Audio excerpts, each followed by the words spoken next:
எப்போதெல்லாம் சங்கடம் ஜனிக்கிறதோ அப்போதெல்லாம் அதன் நிவாரணமும் உடன் ஜனித்துவிட்டது என்பதை தாம் அறிவீர்கள். அது இறைவன் விதித்த விதி. மற்றொரு உண்மை யாதெனில் சங்கடமே சக்திக்கு காரணம். சங்கடத்தில் வாழும் ஒருவன் அதிலிருந்து விடுபட்டு வந்தால் வாழ்வில் ஒருபடி அவன் முன்னேறிச் செல்கிறான்.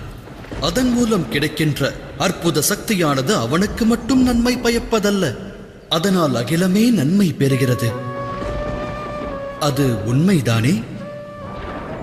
ஆழ்ந்து சிந்தியுங்கள். சங்கடம் என்பது ஒரு வாய்ப்பை ஏற்படுத்தும் நிகழ்வு. அதை கொண்டு ஒருவன் மாற வேண்டும்.